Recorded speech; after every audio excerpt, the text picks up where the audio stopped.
Hello students, उम्मीद करता हूं आप लोग बहुत अच्छे होंगे। आज हम क्या पढ़ने वाले हैं? आज हम अपनी 12th क्लास मैथमेटिक्स की बुक एनसीईआरटी बुक के चैप्टर डिटर्मिनेंट की एक्सरसाइज 4.3 पढ़ने वाले हैं। तो आप लोग रेडी है ना? फिर आज हम इस टॉपिक पे इस एक्सरसाइज 4.3 में किन किन चीजों को पढ़ेंगे। तो आज हम 3 चीजों पर बेसिकली फोकस करेंगे। सबसे पहला क्या है कि एरिया ऑफ ए ट्रायंगल।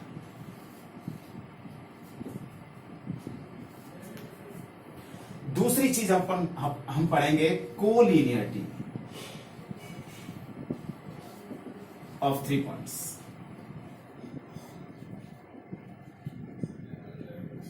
और तीसरी चीज हम पढ़ेंगे equation of straight line passes through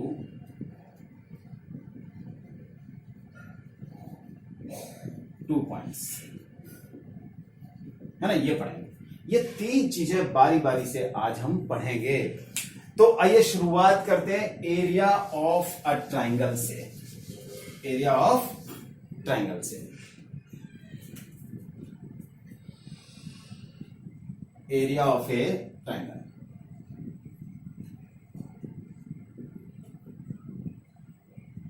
अच्छा, एरिया ऑफ ए ट्रायंगल क्या है कि सपोज कीजिए ये कोई ट्रायंगल है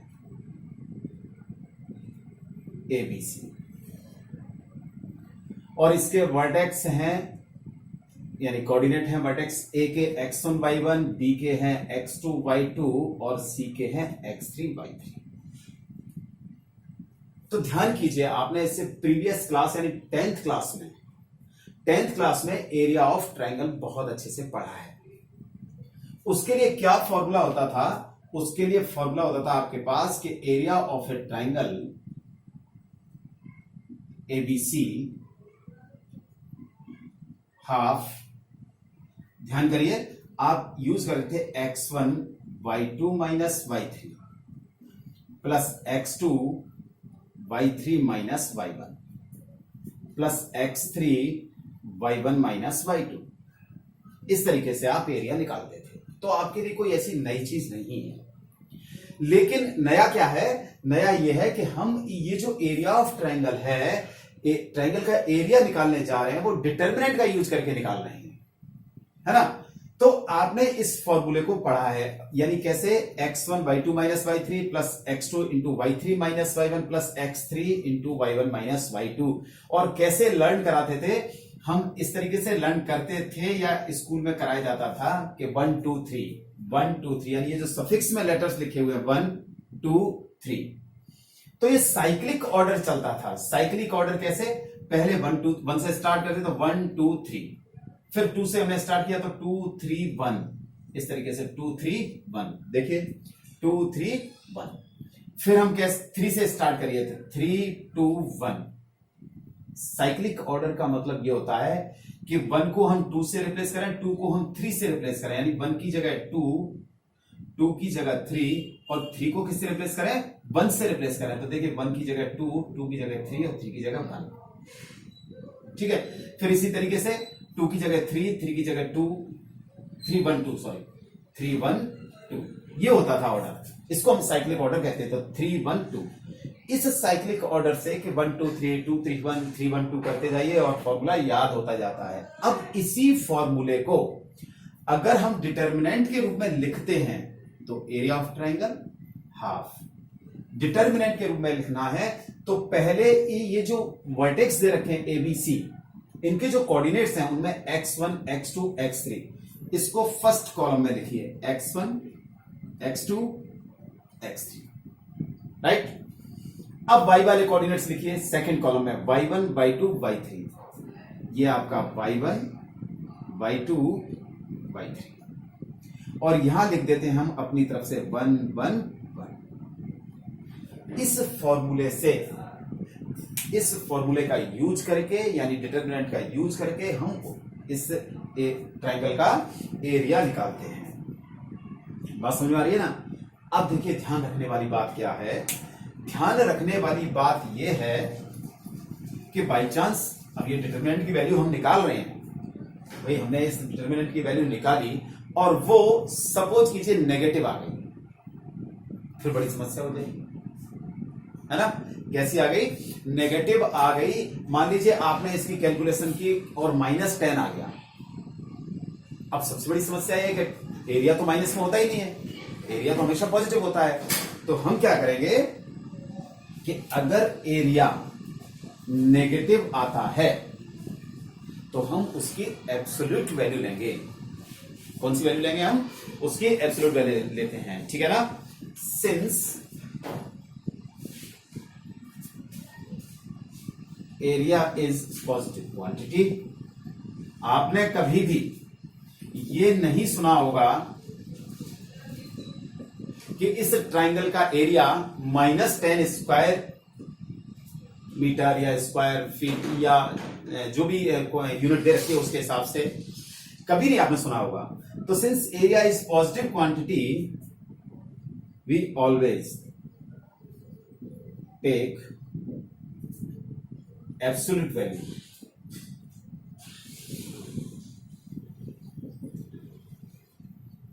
of determinant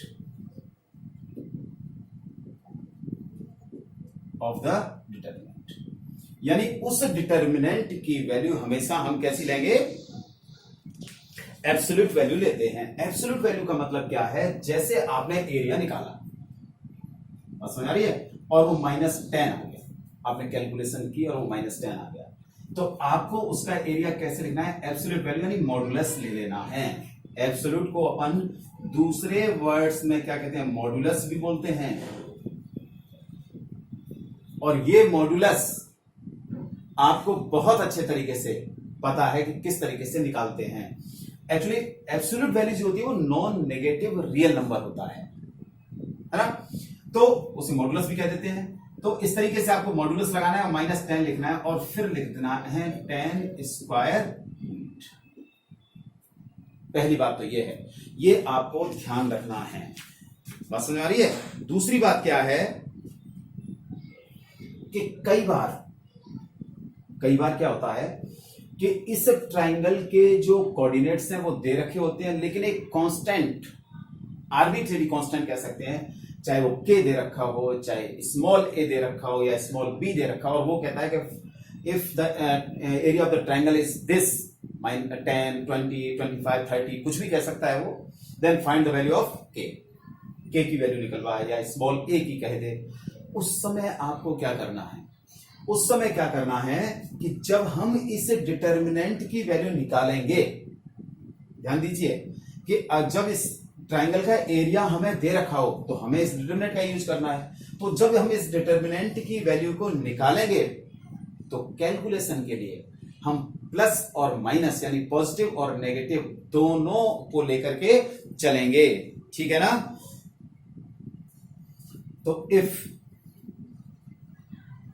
area is given, है ना, area is given, use both positive and negative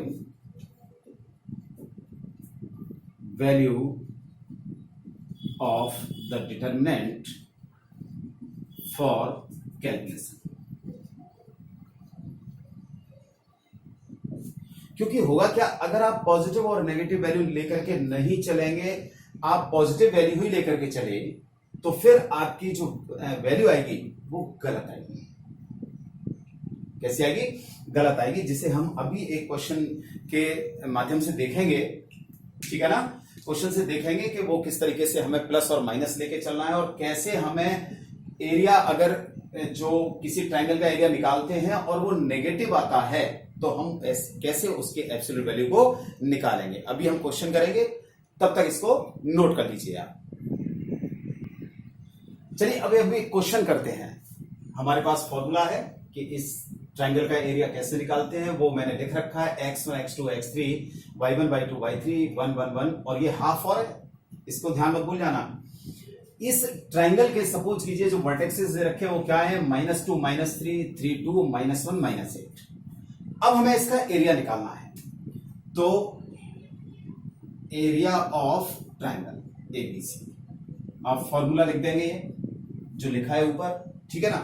तो हाफ, अब इसमें देखिए x1 x2 x3, x1 कितना है -2, x2 3, x3 -1, तो कैसे लिखेंगे -2 3 -1। देखिए ध्यान से x1 x2 x3।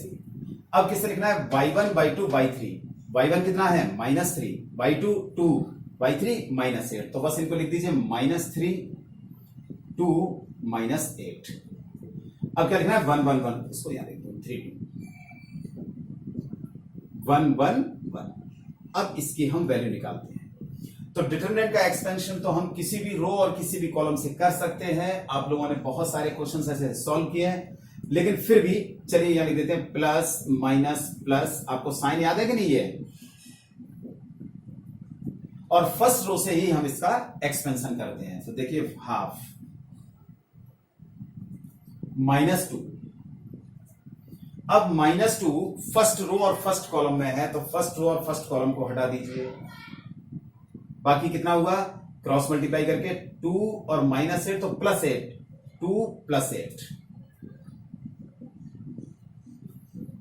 अब प्लस का कॉरस्पॉन्डिंग साइन, तो माइनस का प्लस से मल्टीप्लाई करेंगे तो माइनस ही होगा, लेकिन अब क्या है माइनस और कॉरस्पॉन्डिंग साइन क्या है माइनस। बस यही आपसे मिस्टेक हो सकती है, पहले इसका कॉरस्पॉन्डिंग साइन लगाइए माइनस, अब इस -3 को लिखिए -3। ध्यान रखिए इस माइनस का इस माइनस से कोई रिलेशन नहीं है।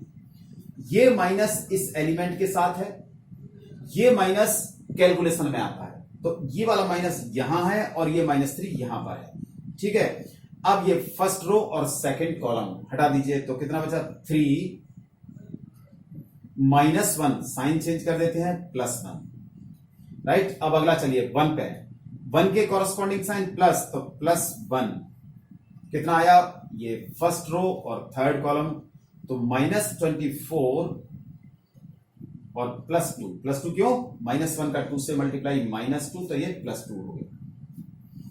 कैलकुलेशन करिए इसकी हाफ, 8 और 2 10, 10 इंटू -2 -20, माइनस माइनस +3 और 3 + 1 4, 4 3 12 +12,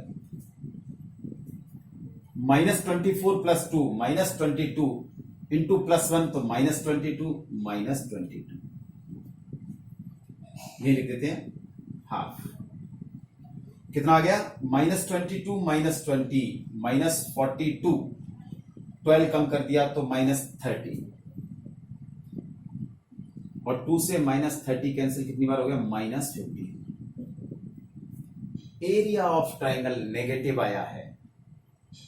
हमने अभी डिस्कस किया था कि अगर इस डिटर्मिनेंट की वैल्यू नेगेटिव आती है, और चूंकि इस डिटर्मिनेंट की वैल्यू क्या होगी इस ट्राइंगल का एरिया होगा, तो अगर इस एरिया की बात करें या इस डिटर्मिनेंट की बात करें, वैल्यू नेगेटिव आती है, तो हमें इसकी एब्सोल्यूट वैल्यू लेनी है।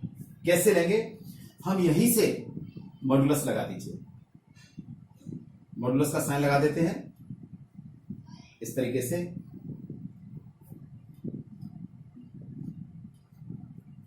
और ये कितना हो जाएगा 15 स्क्वायर यूनिट। ये -15 की हमने एब्सोल्यूट वैल्यू 15 जो होती है वो ले ली है। ये इस ट्राइंगल का एरिया हो गया। तो अगर किसी क्वेश्चन में नेगेटिव आता है, इस डिटरमिनेंट की वैल्यू नेगेटिव आती है और आपको एरिया निकालना है, ध्यान रखिए ट्राइंगल के एरिया में हम जब एरिया निकालेंगे तभी आपको एब्सोल्यूट वैल्यू लेनी है। अगर सिंपल किसी क्वेश्चन में डिटरमिनेंट की वैल्यू निकालनी है सिंपल, तो फिर आपको वहां एब्सोल्यूट वैल्यू नहीं लेनी है, वहां तो जो आएगा वो आपको लिखना है। बात समझ में आ रही है ना। तो केवल कब निकालना है, आपको तब लेना है जब आपको उस ट्राइंगल का एरिया निकालना है। एरिया में कभी भी नेगेटिव साइन नहीं आएगा, यानी 15 स्क्वायर यूनिट हो जाएगा, ठीक है ना। तो अच्छा दूसरा क्या है, अगर मान लीजिए आप बाई चांस दिमाग से निकल जाता है कई बार हमारे कि एब्सोल्यूट वैल्यू लेनी है कि नहीं लेनी है, तो जैसे -15 आ गया तो आप लिख सकते हैं कि since area is positive therefore 15 square unit, ऐसे भी आप लिख सकते हैं, या इग्नोरिंग नेगेटिव साइन, है ना, कुछ भी लिख दें। तो ये हमने एक ट्राइंगल का एरिया निकाल लिया, और ऐसे ट्राइंगल का एरिया निकला जिसमें डिटरमिनेंट की वैल्यू माइनस आ रही थी। तो हमारा ये डाउट भी क्लियर हो गया कि अगर एरिया नेगेटिव आता है, यानी इस डिटरमिनेंट की वैल्यू नेगेटिव आती है, तो हमें उसकी एब्सोल्यूट वैल्यू कैसे लेनी है, यानी उसका मॉडुलस कैसे लेना है। ओके, लिख लीजिए, नोट कीजिए। देखिए, अगर हमारे पास 3 पॉइंट्स हैं, है ना, और 3 पॉइंट्स सपोज कीजिए वो स्ट्रेट लाइन में नहीं है, तो स्ट्रेट लाइन में नहीं है तो वो निश्चित रूप से एक ट्राइंगल बनाते हैं। वो तीनों पॉइंट क्या बनाते हैं? ट्राइंगल बनाते हैं। जैसे 3 पॉइंट है हमारे पास ए बी सी, जिनके कोऑर्डिनेट्स हैं x1 y1, x2 y2 and x3 y3। ये 3 पॉइंट्स हैं जो एक स्ट्रेट लाइन में नहीं है। स्ट्रेट लाइन में नहीं है तो फिर ये एक ट्राइंगल बनाएंगे, जिसका एरिया हमने अभी पढ़ा था, एरिया ऑफ ट्राइंगल एबीसी। क्या पढ़ा था? एक बार वापस से लिख देते हैं। Half x1 x2 x3 y1 y2 y3 1 1, ये हमने लिख दिया। अब अगर ये 3 पॉइंट एक लाइन में हो, यानी स्ट्रेट लाइन में हो, ये ए, ये बी, ये सी, तो ये तीनों पॉइंट्स जब अपन इनको ज्वाइन कर देंगे तो ये तीनों पॉइंट्स एक स्ट्रेट लाइन में तो है, एक स्ट्रेट लाइन में हो तो ये तीनों पॉइंट्स क्या कहलाते हैं? कोलिनियर पॉइंट्स कहलाते हैं।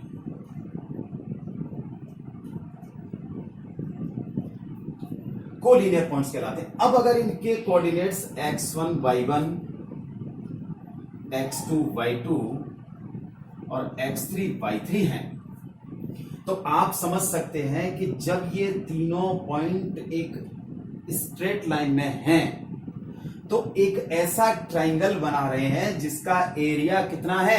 0 है।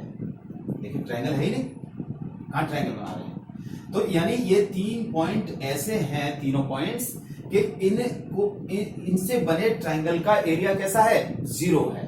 तो अगर 3 पॉइंट कोलिनियर हैं, if A x1 y2, B x2 y2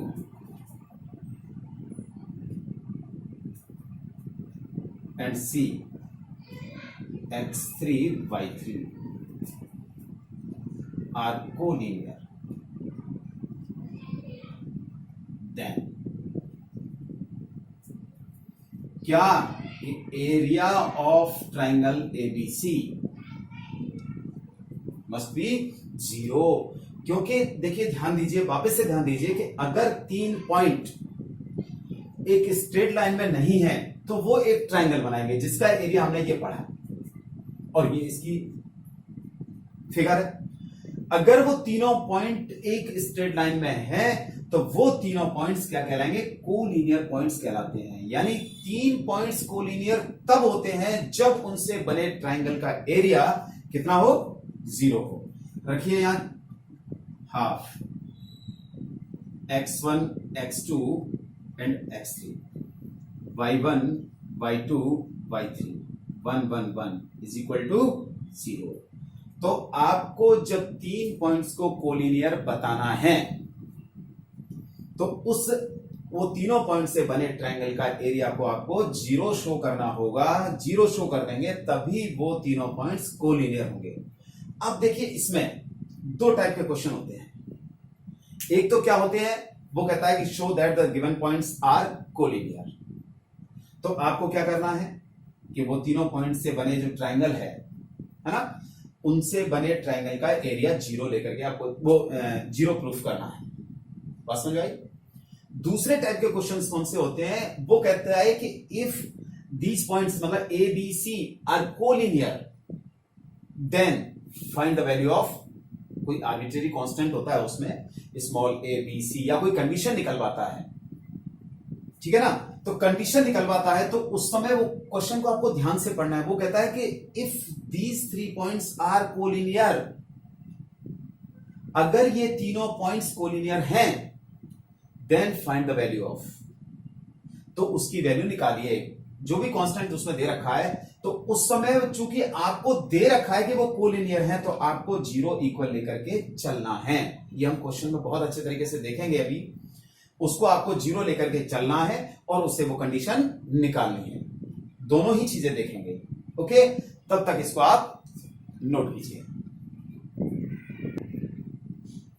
देखिए, एक क्वेश्चन है, बड़ा ही इंपॉर्टेंट है, अच्छा क्वेश्चन है कि क्या है, शो दैट पॉइंट्स ए, ये ए है, ये बी है और ये सी के कोऑर्डिनेट्स आर कोलिनियर।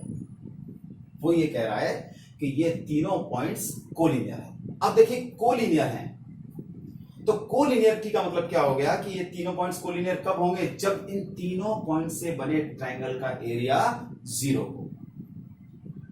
बात समझ आ रही है ना? तो हम क्या करेंगे, हम ये जो इन तीनों पॉइंट से बने ट्रायंगल के एरिया को जीरो अगर प्रूफ कर देते हैं, जीरो शो कर देते हैं, तो ये प्रूफ हो जाएगा कि ये तीनों पॉइंट्स कैसे हैं, कोलिनियर हैं। ठीक है, तो चलिए, तो एरिया ऑफ डायरेक्टली लिख देते हैं, ट्रायंगल एबीसी, हाफ।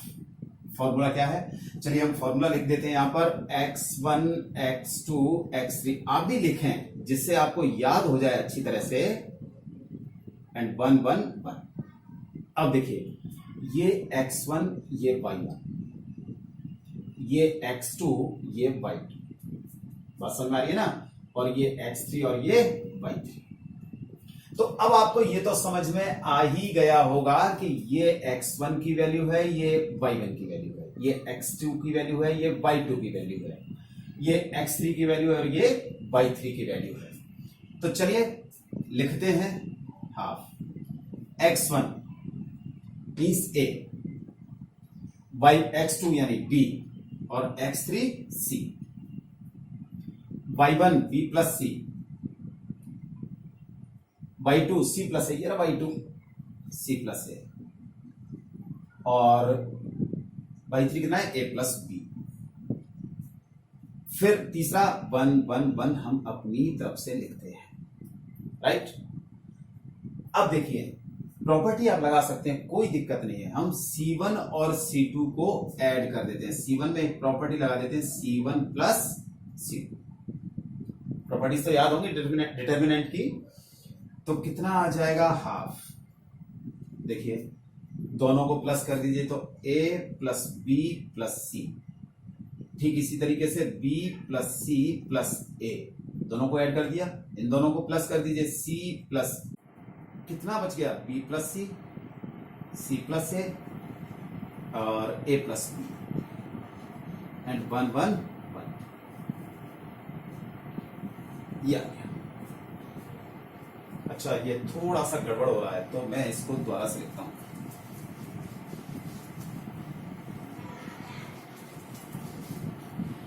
क्या आ जाएगा, हाफ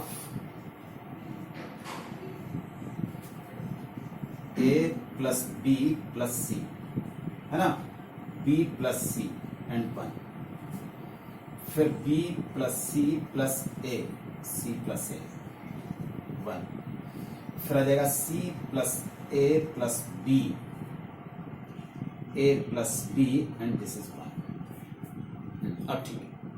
अच्छा, c1 में से कुछ कॉमन आ रहा है, a plus b plus c common आ रहा है, देखिए ले लीजिए, a plus b plus c common ले लिया हमने,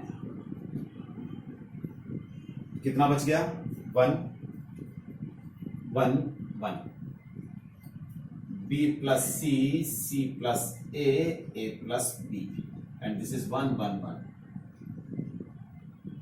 c1 एंड c3 इक्वल है,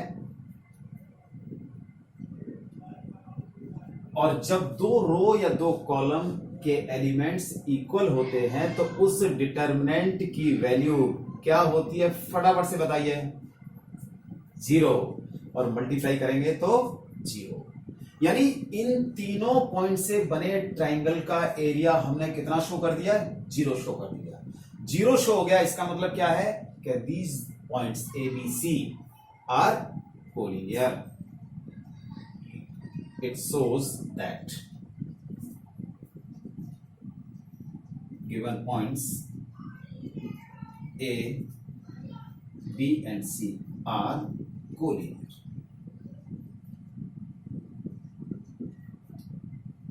बात समझ में आ रही है?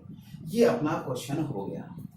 एक चीज ध्यान दें, क्या चीज ध्यान देनी है? देखिए ध्यान से, ये सिमेट्री है इनमें, जिसे अपन साइक्लिक ऑर्डर कहते हैं। साइक्लिक यानी सिमेट्री है। क्या है? A B C, B C A, C A B. बात समझ आ रही है? देखिए ध्यान से, A B plus C, B C plus A. जैसे मैंने अभी आपको एक क्वेश्चन में बताया था, क्या बताया था? ए को बी से रिप्लेस करें, बी को सी से रिप्लेस करें, सी को ए से रिप्लेस करें, तो आपके पास तीनों पॉइंट्स आ जाएंगे। ए को बी से रिप्लेस करिए, बी को सी से, सी को ए से।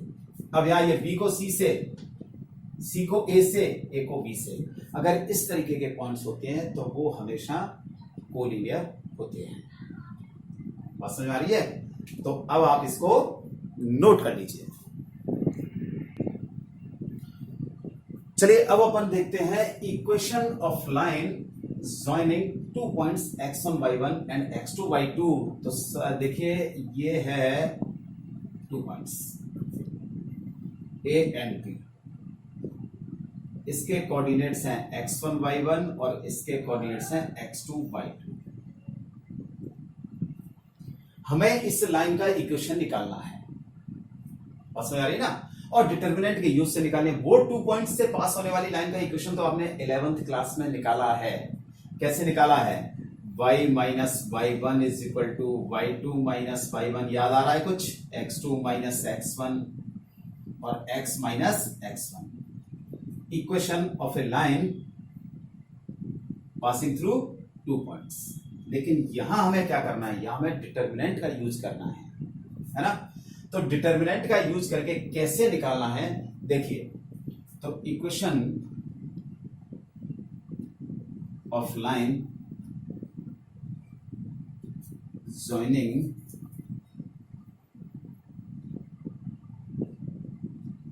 Two points A x1 y1 and B x2 y2 क्या हो जाएगी? सेम वही है, कोई चेंज नहीं लाना है हमें, कोई चेंज नहीं लाना है। ध्यान रखिए क्या है? हाफ।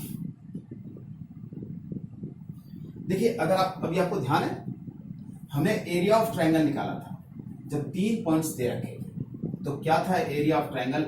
x1 x2 x3। यही था फॉर्मूला, मतलब यही डिटरमिनेंट था। अब हमारे पास क्या है?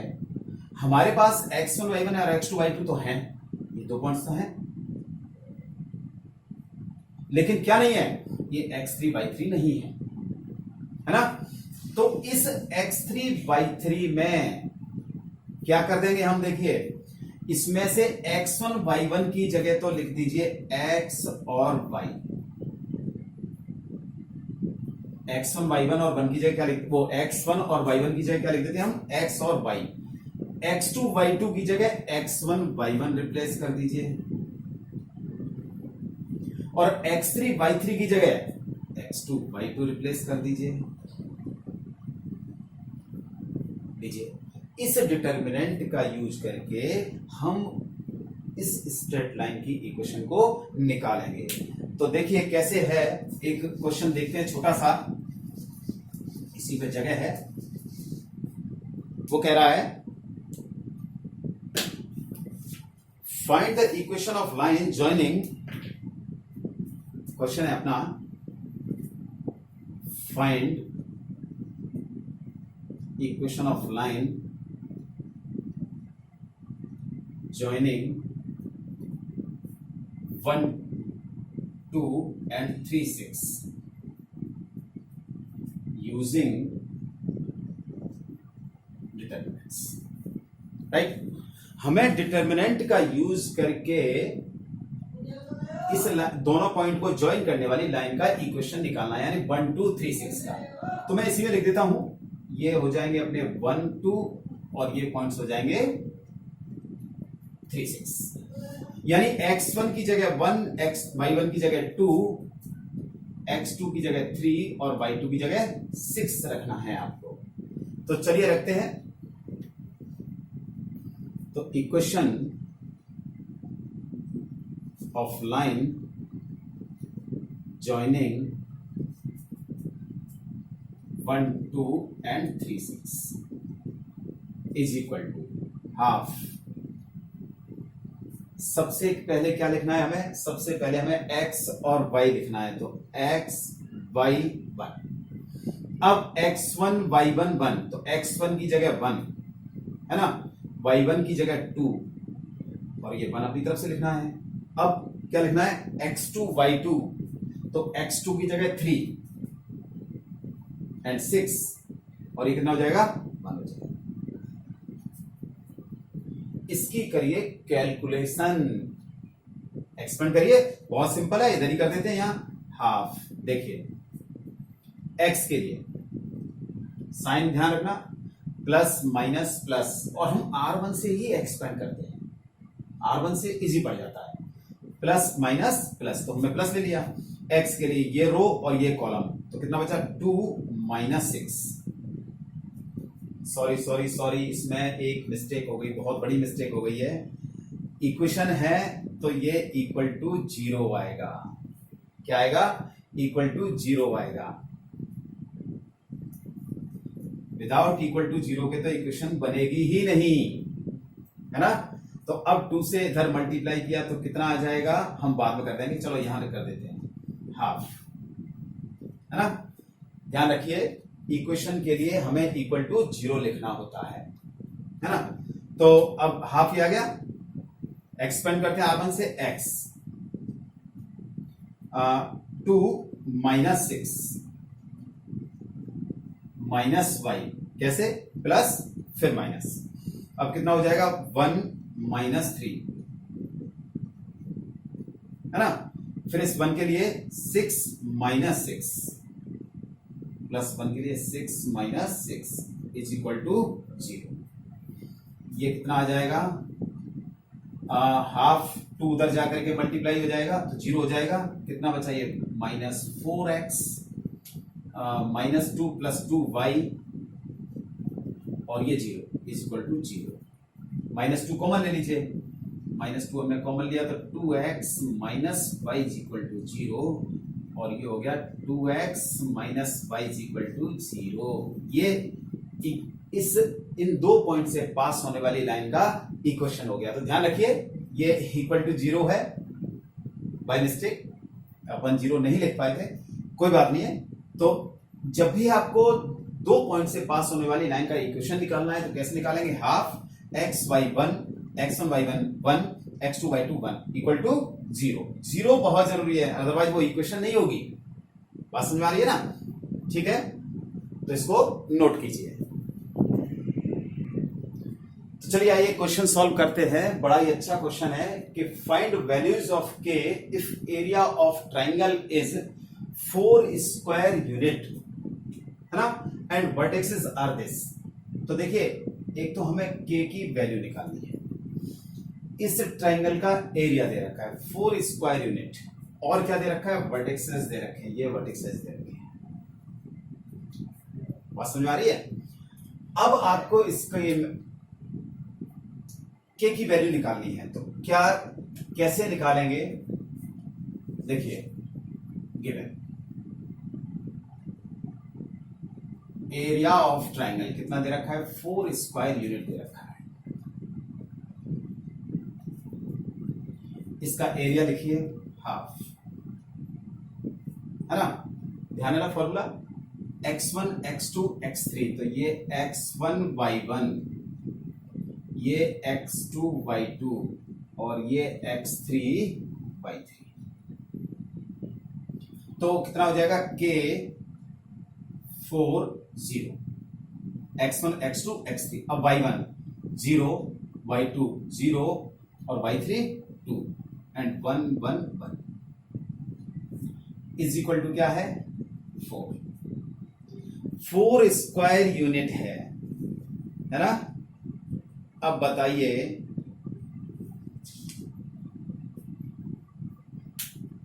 कुछ ध्यान आ रहा है क्या?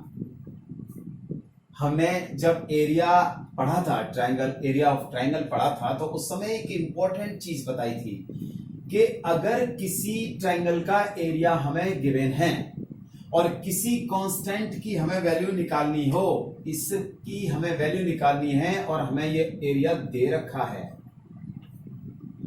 तब हम क्या करेंगे? इस डिटर्मिनेंट की वैल्यू क्या लेके चलेंगे? प्लस माइनस लेकर के चलेंगे। बताया था कि प्लस माइनस लेकर के आपको चलना है। तो ये कितना हो जाएगा? देखिए हाफ। एक्सपेंड करिए। वैसे तो सेकंड कॉलम से एक्सपेंड करना बहुत आसान है, लेकिन नहीं, आप तो फर्स्ट रो से ही करिए। के प्लस साइन आता है, ये 0 -2। अब प्लस के बाद क्या आता है? माइनस आता है, लेकिन ये कितना है? 0 है। तो -0 के लिए लिखने की आवश्यकता नहीं है, 4 -0, क्योंकि ये तो वैसे ही 0 होना है ना। तो प्लस माइनस फिर प्लस 1, ये कॉलम और ये रो, कितना आ गया? 4 to 8 -0। और ये जो प्लस माइनस था उसे मैंने यहां लिख दिया +-4। कैलकुलेशन करिए, 2 का इधर मल्टीप्लाई करेंगे तो 8 हो जाएगा। ये कितना हो गया? -2k, ये तो हो गया +8 इज इक्वल टू +-8। ठीक है। अब एक बार पॉजिटिव लीजिए और एक बार नेगेटिव साइन लीजिए। तो टेकिंग पॉजिटिव साइन कितना आ जाएगा? -2k + 8 is equal to 8। 8 से 8 cancel, -2k is equal to 0, यानी k इज इक्वल टू 0। तो एक तो वैल्यू आ गई k इज इक्वल टू 0। दूसरी वैल्यू और निकाल लेते हैं हम, टेकिंग नेगेटिव। कितना आ जाएगा? -2k + 8 is equal to -8। इसमें माइनस साइन ले लिया हमने, 8 को उधर ले गए, माइनस का हो जाएगा -8 -8 -16 और k इज इक्वल टू 8, है ना। तो क्या वैल्यू आ गई k की? एक तो 0 आ गई और दूसरी कितनी आ गई? एक 0 और एक 8। ये वैल्यूज आपका राइट आंसर है। ओके, नोट कीजिए। एक बड़ा अच्छा क्वेश्चन है। क्या क्वेश्चन है कि if area of triangle is 35 square units, ध्यान दीजिए, with vertexes 2 -6 5 4 and k4, then k की वैल्यू होगी। क्या क्या होगी? ये आपके पास ऑप्शंस हैं, चॉइसेस दे रखी हैं। अच्छा देखिए, मैं आपको एक बात और बता दूं, ये चूंकि ऑब्जेक्टिव क्वेश्चन है तो इस बार सीबीएसई में ऑब्जेक्टिव क्वेश्चंस पूछे जाएंगे, है ना। तो उस लिहाज से अगर देखा जाए तो बड़ा अच्छा क्वेश्चन है। चलिए अपन क्वेश्चन करते हैं, है ना। तो एरिया ऑफ ट्राइंगल क्या दे रखा है? गिवन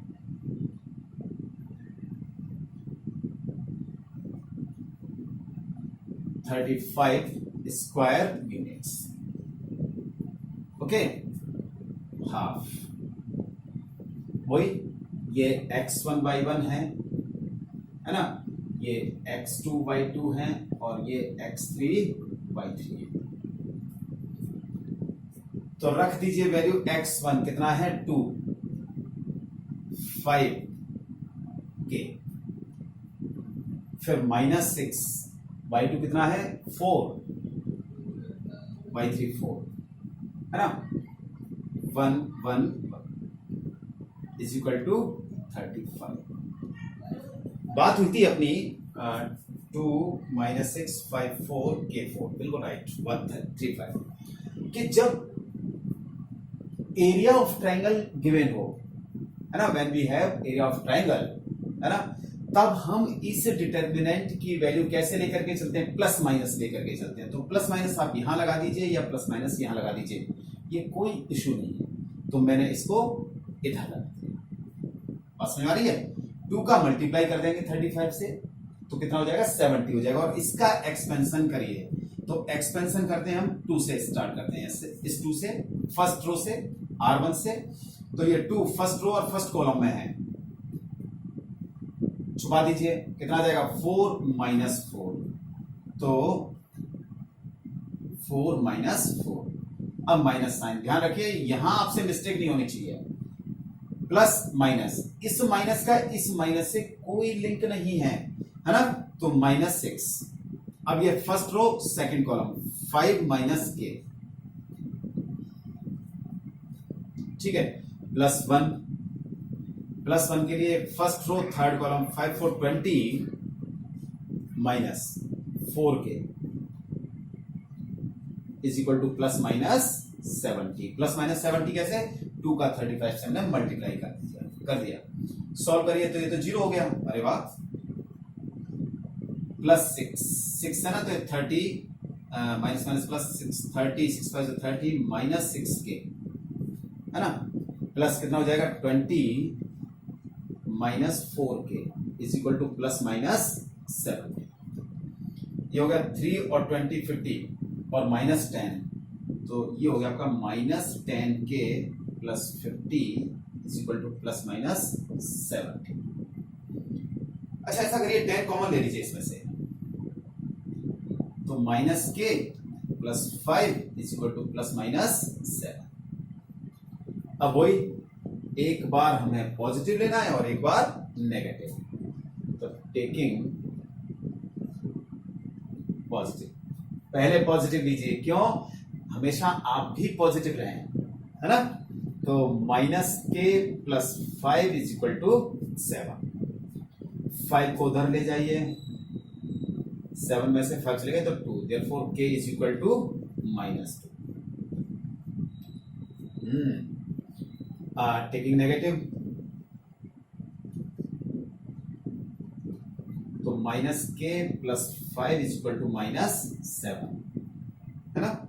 5 को उधर ले गए तो कितना आ जाएगा? -5 हो जाएगा और -12 हो जाएंगे, सो k इज इक्वल टू 12, यानी k इज इक्वल टू -2 आ गया और k इज इक्वल टू 12 आ गया। आप देखिए, अच्छा बुक वाला भी बड़ा चालाक है, बड़ा चालाक है। उसने क्या किया है कि अगर आप गलती करते हैं तो -2 यहां दे रखा है, 12 यहां दे रखा है, और गलती क्या करेंगे आप? अगर आपने प्लस माइनस नहीं लगाया, प्लस माइनस नहीं लगाया क्योंकि भूल गए, है ना, तो आप प्लस ही लेकर के चलोगे। अगर प्लस माइनस नहीं लगाओगे तो प्लस ही तो माना जाएगा। जब आप प्लस लेकर के चलोगे तो taking positive k is equal to -2, और ये दे रखा है, और आपने -2 लिखा और ये गलत। इसीलिए आपको ध्यान रखना है कि अगर किसी ट्रायंगल का एरिया गिवन है आपको और आपको किसी कांस्टेंट की वैल्यू निकालनी हो, तो आपको प्लस माइनस यानी पॉजिटिव और नेगेटिव दोनों साइन लेकर के चलनी है डिटर्मिनेंट के कैलकुलेशन के लिए।